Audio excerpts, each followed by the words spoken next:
Assalamualaikum warahmatullahi wabarakatuh. Perkenalkan, nama saya Mardian Iskandar dengan NIM 1909 mahasiswa kelas B angkatan 2019. Baiklah, saya di sini akan menyampaikan hasil perpoin saya, yaitu tugas kasus mata pelajaran Hukum Perdata Internasional. Baiklah, pertama saya akan membacakan kasus itu antara pihak Pertamina dan pihak Karaha Bodas Company.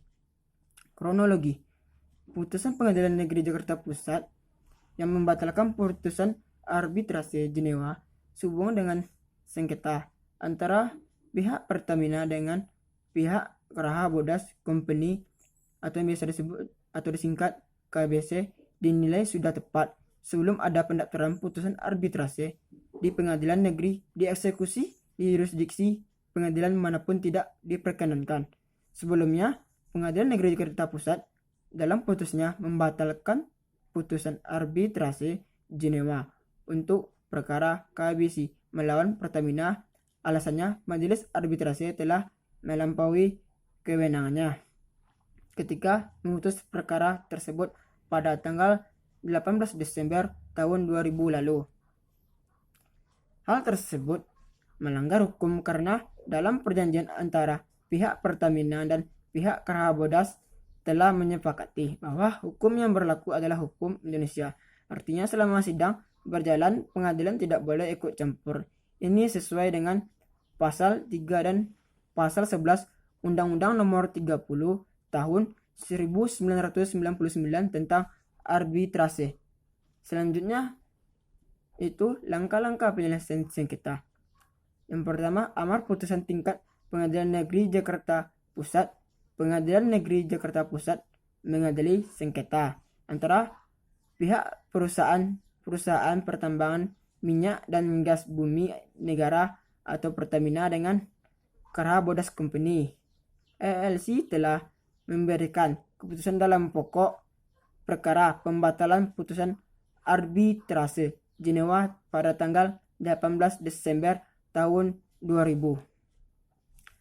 Selanjutnya yaitu amar putusan tingkat Mahkamah Agung menimbang bahwa terhadap alasan-alasan peninjauan kembali, maka Mahkamah Agung berpendapat bahwa alasan-alasan tersebut tidak dapat dibenarkan.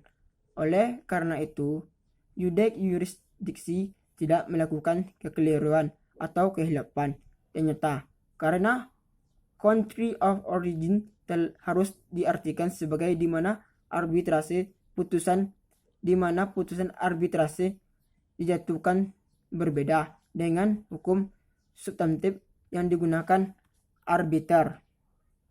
Selanjutnya, berdasarkan pertimbangan di atas, maka permohonan peninjauan kembali yang diajukan oleh perusahaan Pertamina tersebut harus ditolak. Menimbang bahwa karena permohonan peninjauan kembali ditolak, maka biaya perkara dalam tingkat peninjauan kembali ini harus dibebankan kepada pihak pemohon atau peninjauan kembali.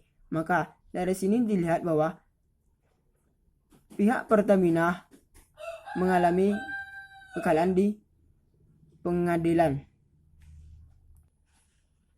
PT Pertamina akhirnya harus menerima kekalahannya melawan Karaha Bodas Company atau KBC.